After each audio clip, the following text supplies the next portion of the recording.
Lo yang VOI aja.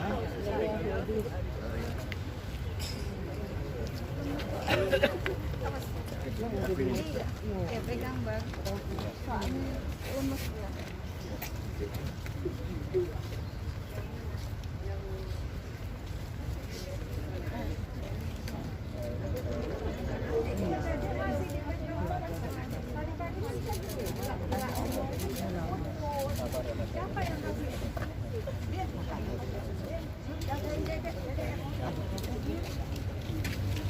Ada mau dipegang.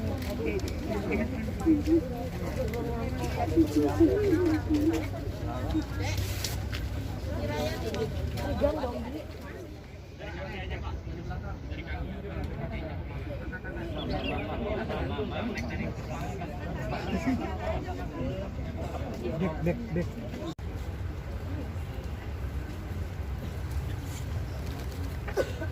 Ini Bu, pasangan jalan ya Bu, maaf ya Bu.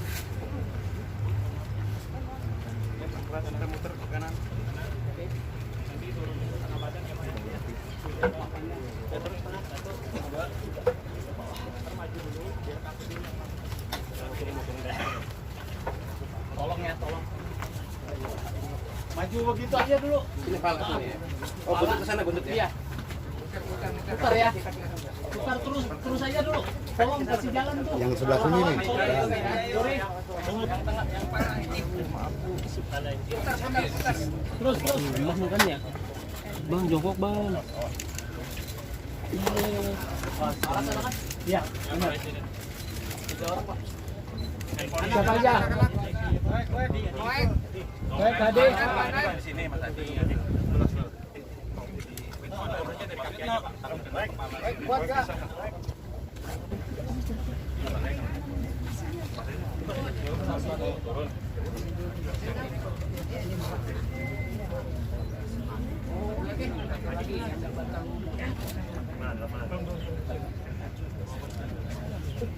Satu lagi abang nih, satu lagi. Bisa. Kuat ya. Kaki aja kaki. Lo kaki.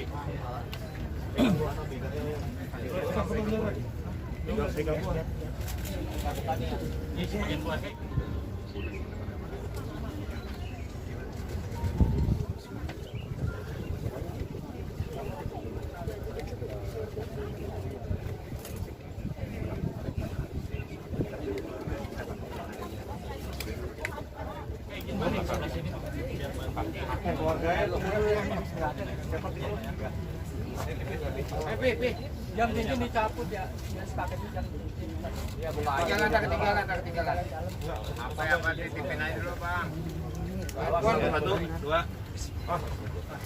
Stafet Pak mundur. Awas. Tolong terima Pak. Baik, sini baik. Nomor ya. Pennya ya, Pak. Abang pen itu dari tikernya itu.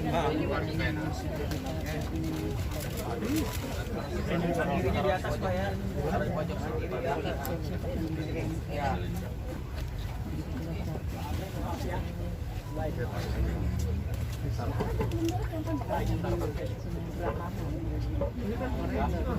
Pak, tangan kirinya di atas ya? Kirinya di atas ya Pak? Peluk ya? Kiri. Pak, peluk Pak. Peluk. Turunin, kepala dulu Pak, kepala dulu. Iya memang benar. Geser.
Kakinya aja pindah maju.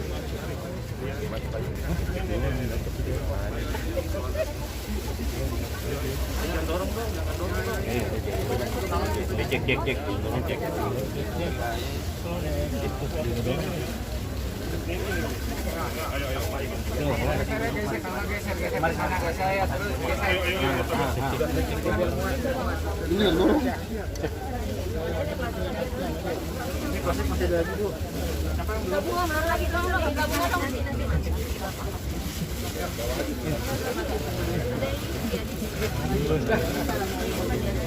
Hanya mirolnya bisa nyodok mana aja.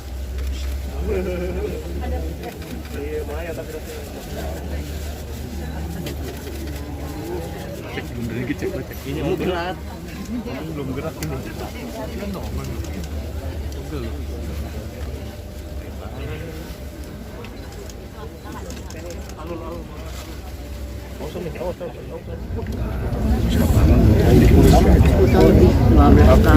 Tapi kalau tidak bisa melihat sama berbaring aja udah 10 tahun. Saya terima kasih ya sama semua insan media yang selama ini sudah aktif meliput ibu juga.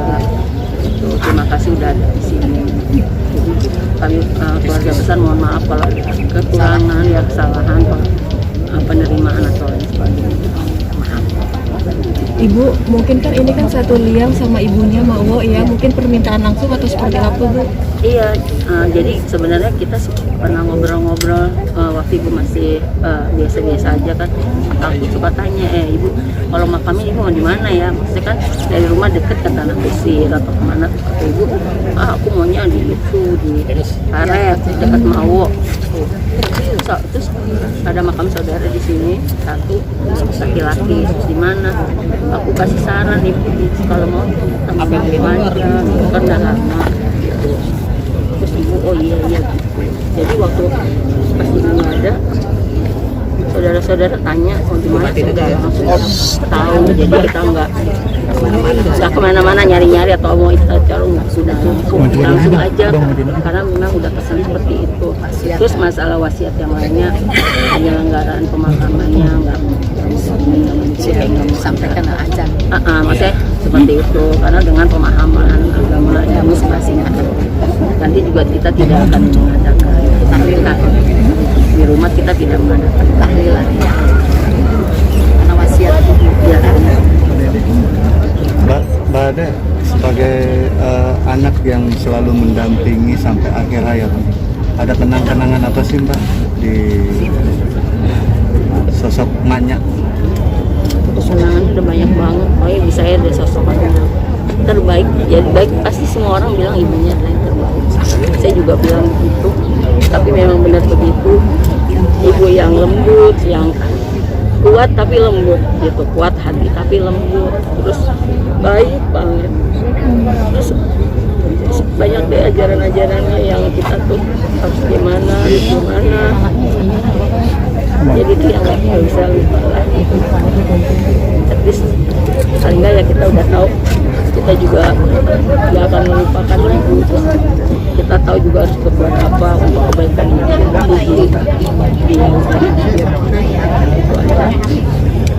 Terakhir ada pesan apa yang diwasiatkan oleh Aldi ke anak-anak? Ya ada, udah sekarang saking sering lamanya kan berbaring terus, kita bolak-balik gantian ya omongin apa itu aja yang diomongin yang kita dengar, dan itu pasti biasanya ibu juga nggak terlalu banyak bicara orangnya. Tapi terlihat seorang ibu yang tegar banget ya, artinya menghadapi. Ya, jadi apapun itu, jadi kita justru sering curhat, nanti ibu kasih tahu udahlah gitu aja, misalnya ibu gampangin. Jadi kita punya masalah besar, ngobrol sama ibu langsung hilang, langsung cair semuanya. Kita bisa terima, jadi lebih ikhlas atau lebih apa lah.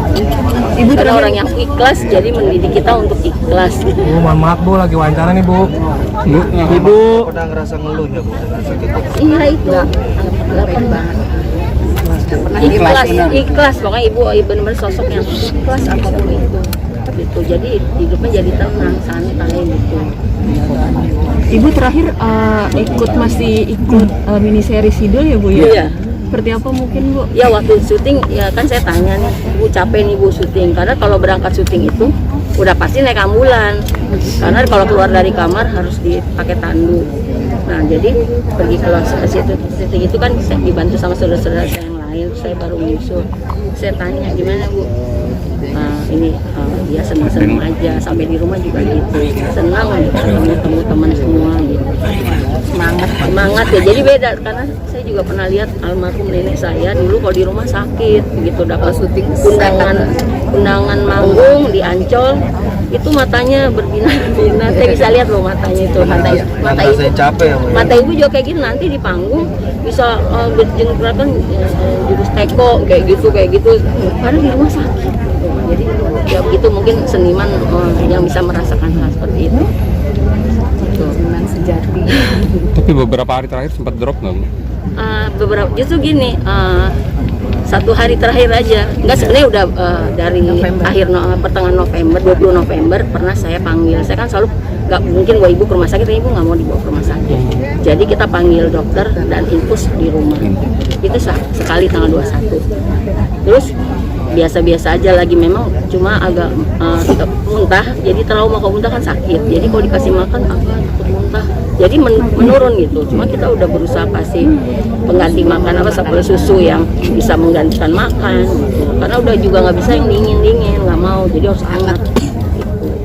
Terus terakhir ya kemarin itu jadi tengah malam jam 10-an gitu kan, saya udah ngurusin ibu nih habis isya, terus saya ngurusin kerjaan saya kan bikin kue. Selesai itu saya persiapan itu, saya masuk kamar lagi, tau-tau ibu udah muntah sendiri. Memang saya pesen sama ibu karena waktu muntah saya lagi nggak ada di kamar, ibu teriak kenceng banget sampai kedengeran keluar, padahal itu pasti teriaknya kenceng banget. Terus saya jadi lari-lari, terus bilang aku sendiri, aku mau muntah ini nggak ada. Nah, terus di situ saya bilang sama ibu lain kali kalau mau muntah ibu miring aja ke kiri atau ke kanan, jangan tunggu kita. Saya nggak tahu karena nggak ada kondisi kapan takut ke masukan lagi.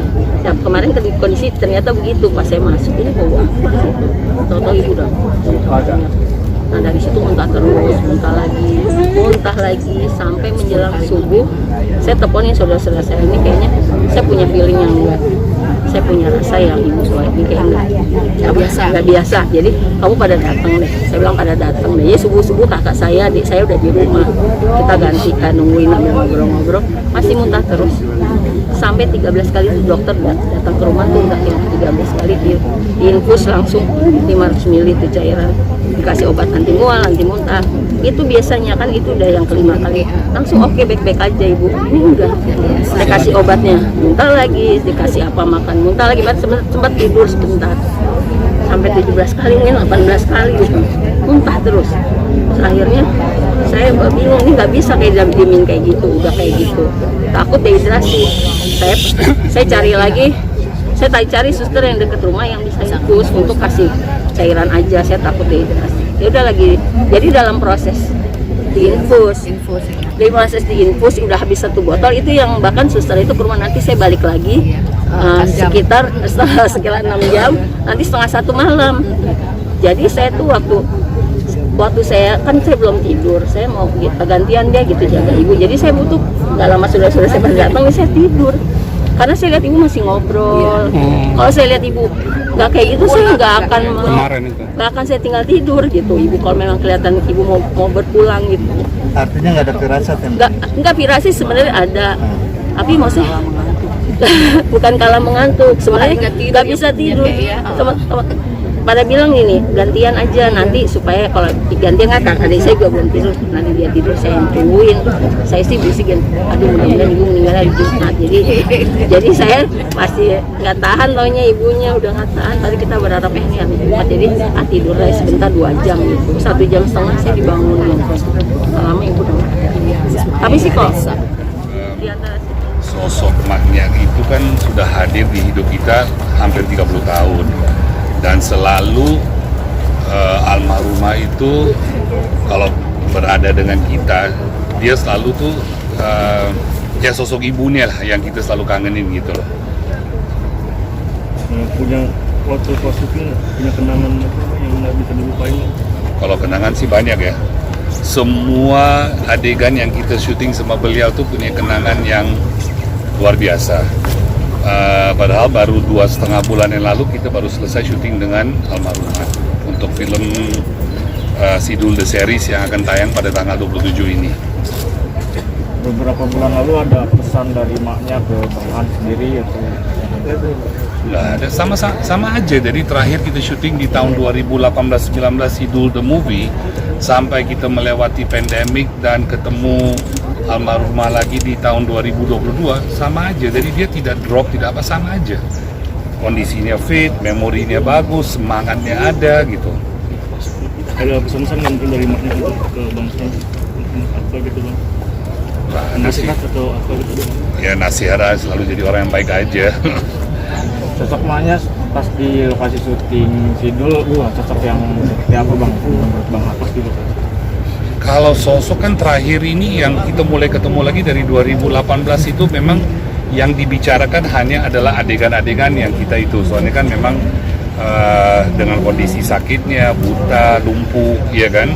Jadi kita juga tidak bisa terlalu banyak bicara sama maknya, soalnya takut dia kecapean. Gitu.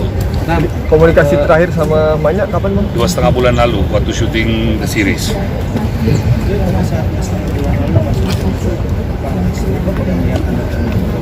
Ya, itu saya bilang dari 2018 sampai The Movie sampai 2022 stabil kondisinya. Tidak ada yang dibilang jadi lebih parah atau enggak. Jadi kalau dikasih skrip hafal, bercanda hafal, semua oke kok. Dan masih mengenali. Ya memang dia kan tidak bisa lihat. Jadi dia mengenali kita tuh dengan memegang wajah kita. Dan itu hafal ya. Kalau saya kan hidung gede gitu loh. Bang, ngeliat perjuangan maknya, kan selama sakit tapi masih ingin syuting gitu. Jadi sebagai partner. Oh kalau maknya kalau tahu kita lagi syuting dan dia ngotot harus ikut, biarpun dengan kondisi dia begitu, dia mau ikut, harus dilibatkan. Masih semangat dia untuk syuting ya? Semangatnya luar biasa dan itulah yang memotivasi kita belakangan ini semenjak dia sakit. Seorang maknya aja yang sakit begitu tidak pernah komplain atau ngedumel, apalagi kita yang sehat, betul kan? Gitu. Dan itu adalah satu semangat yang kita belajar, motivasi itu dari almarhumah ya. Momen yang nggak bisa dilupakan dari Bang Han sendiri dari emaknya gitu. Sering ngobrol atau gimana Bang? Kan kalau makin dewasa kan makin pinter kita. Ya kan? We know who is the right people and who's the... Ya sekarang is different lah, memang berbeda. Kekeluargaan itu kan kita nggak membangun dari setahun 2 tahun yang lalu, udah 30 tahun gitu loh. Dan itu udah hampir lebih dari setengah umur kita. Kalau di lokasi lumayan gitu, kalau di luar lokasi karakternya sama nggak Bang? Ya kalau di luar lokasi sebenarnya kita jarang ketemu ya. Tapi kita punya satu grup di mana kita sering banget komunikasi. Sekali-sekali ketemu mungkin di rumahnya Bang Rano atau ada yang ulang tahun, ya begitu. Pemain-pemain itu